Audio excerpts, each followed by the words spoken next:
Ladies and gentlemen, we're going to continue with the program. If you're still eating, please do so. But I promised everybody that we try to get out of here at a reasonable hour. And if we're having fun, we can stay as long as you want.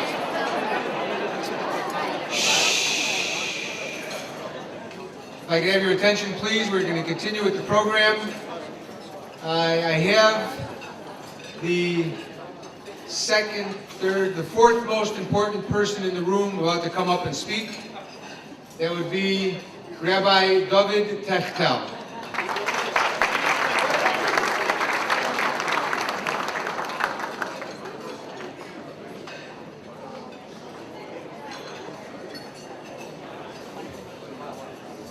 Good evening. Originally I was going to talk actually, but everyone was just starting to eat. They say when you eat you're quiet, but I think everybody's still quiet. All right. Good evening. Welcome. It's such an honor to have you here. As the students know, I'm fond to say that energy is in the house. Welcome.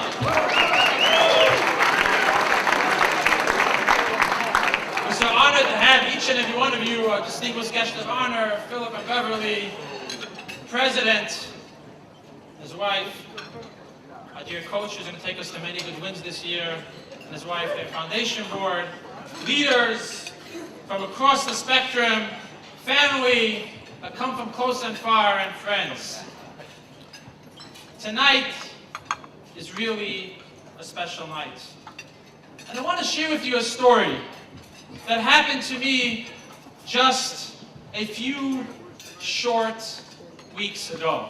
It was a few weeks ago when I got a call from a friend who lives not far from Champaign. She asked me to accompany her on a trip to a small town in central Indiana. A town, maybe it's called the city of Attica.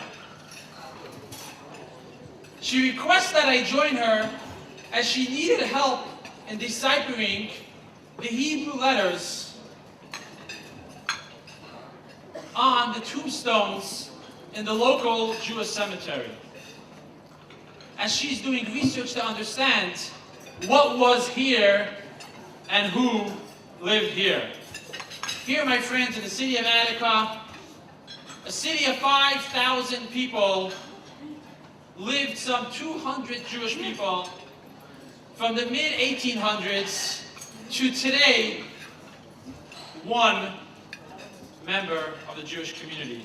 As we drove from Champaign to Danville to Attica, I learned a lot about the Jews that lived in that area, that settled there, that opened up shop there, yet their grandkids all moved away. There's so much so in 1910, the synagogue closed down. As I walked through that cemetery, as I read the stones, families, people, nice families, a community, a future. I inquired of my dear friend Sybil and I said, tell me, Sybil, we are the children now. We are the descendants. We are the people. This was a town. This was a city. This was a history. And she actually told me, said, Rabbi David, sorry to share with you, but we only found the one descendant that actually identifies as part of the Jewish community, and the rest are totally unaffiliated. After spending a few hours trying to read stones from the early 1900s and the late 1800s, I came to the fence of the cemetery. I said the prayer of Hail Mother Rachamim and a few psalms, a prayer for the souls, and I walked away. The woman turned to me with tears down her face and said, Rabbi, this is probably the first prayer that was ever said here since 1910. Now, while we were driving back, my mind was all over the place. I was thinking, what are we going to do? This was a community. This was a city of people. What are we going to make sure that our children, our community, don't leave what they were brought up with? What are we going to do to make sure that not only they don't leave, but they grow? How do we ensure a united Jewish future?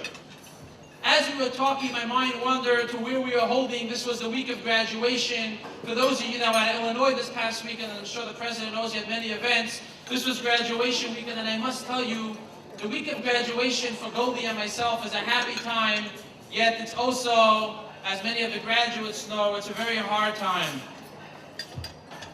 Although we're thinking what a special year, what an exciting year, it's also hard because you invest 3, 4, 5 years and then they move away. They're not there anymore. It's something that's always hard every year.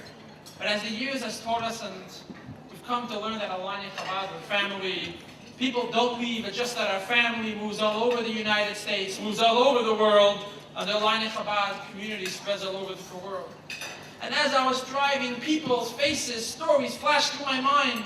The random meetings that I had over the past 9 years that connected students that never planned to be connected. Students that just happened upon and are now leaders.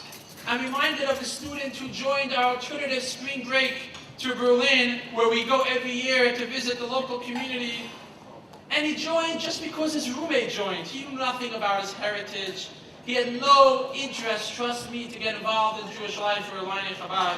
But on that trip, my friends, while he was working with young children in a Jewish school that used to be a villa for the Nazi generals, it hit him and he thought, my friend, he said, how can I not be involved? Look where I am. Who's the tomorrow if not me? And today, 5 years later, not only he got involved in Chabad in his campus career, he went on to be the student president. Today, 5 years later, living in Indianapolis and now in Chicago, he's still actively involved. And I'm reminded of the student who happened upon Peabody Private Dining Hall, which, as we say in Hebrew, it's Olav Shalom. It's not around anymore. It's now the Eikenberry Commons Quad. But there was a Peabody Private Dining Hall where we held our first Passover Seder. And a student who walked in by the name of Greg, who was totally unaffiliated, and he saw a sign and it said, Passover Seder. He walked in. He too became involved. He too realized that he is the tomorrow. And today, 8 years later, he's active in his community, leading in his way right here in Chicago. My mind flashes to the alum driving down 4th Street past the famous White House, the only house that's still standing on the corner between many buildings and supermarkets and high-rises in Champaign. And he saw students sitting on the famous swing in front of Chabad, swinging back and forth. And he said, what? Jewish people? He came inside and he said, who's in charge over here? And he said, I don't know, I think I'm in charge, but the students let me know I'm really not. I said, why? He said, because I wish you were here when I was here. He got involved, and today he became that leader. And we keep thinking of the story on the quad, where we had that table and we were closing up shop, and a young freshman walked up, and yes, you know the rest of the story. She too became a leader. She too just graduated after taking campus with the storm, getting ready to lead in her new stage of life. My friends, the many stories, the many people, the lives touched, whether it's students that are here in the room that are leaving in 36 hours to our alternative spring break to Mexico, going to build irrigation systems for the Mayan villagers, whether it's the leaders of students that are building Israel on campus, the students who create alley-oop on campus for special needs children, or stand in dorms to oversee our kosher program that we put together with Howard University Housing. At that moment, I realized, don't worry, my friends, there is a future. Let's not worry. Attica is not going to happen again. Let's be confident. Let's be active. We will only grow. It's that thought and that car at that moment that keeps me and Goldie and myself going every single day. It reminds us why we are at Alanya Chabad, why we are on campus, and why we are committed to Illinois for our lifetime. Each and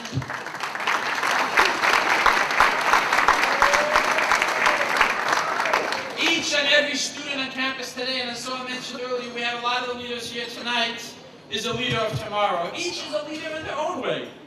But it's up to us, the rest of us here in this room, to be there for them always and all the time. Every one of us, my friends, the fact that you are here tonight means that you care. You are here because you stand for the future. You are here because you care. You are here because you know we need to create a united Jewish community for tomorrow. We'll all do it together. Goldie and I, the students, we live in Champaign.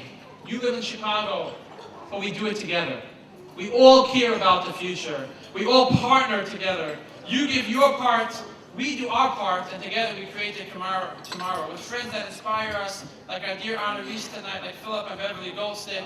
From the moment I met them, actually I met them first over the phone, I see their dedication to the Illini, civic responsibility, to Jewish life, the unlimited hours of guidance, direction, the many hours I spend after every football game with Phil to discuss what we felt were right and wrong. They are leaders that inspire us to show us how Illini Chabad we can combine that, the Illini, our civic responsibility, and the Jewish community. With close friends like President Easter, the University Administration, Foundation, with leaders like the student leaders here tonight, with friends like each and every one of you, we can do it.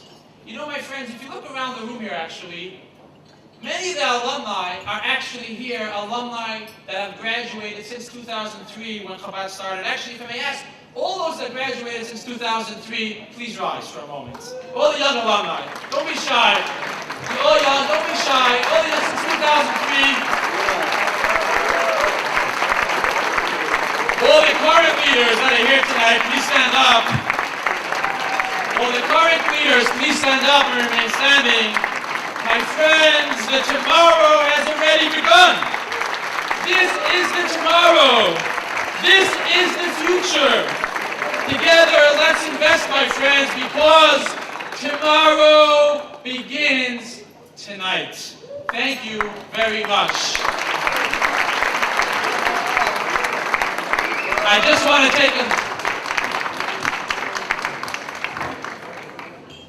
take a moment to thank a couple of special people like you all. Firstly, of course, Chabad. Nothing at Chabad will happen. Its success, its vision, its energy, its leadership, and its guidance is a true thanks to my dear wife Goldie, who's here in the room. Dear our please stand and Goldie. I want to give a very special thank you to Gila, who we hired this year as Assistant Director of Programming, her husband Shimon, Director of Grad Programming, Max Dayan, Director of our Kosher Programming on campus. I want to thank the committee that put their heart and soul into tonight. Someone called me this morning and he said, David, are you in Chicago? I said, no, I'm in Champaign. He said, don't you have a dinner tonight? I said, I'll get there at 1 o'clock. He said, so what do you mean? How are you doing it? I said, you don't understand. Illini Chabad is about the people, and we are thankful and we are indebted to the leaders, to the committee that has spent heart and soul, each and every one of you that are on the board, under the leadership of our chairs, Dr. Richard Herman and Elizabeth Richmond Dayan, and our event planner, Jill Ross, each and every one of the committee members. You are what makes us tick. You, every one of you, my friends, are what makes us tick. Thank you very much.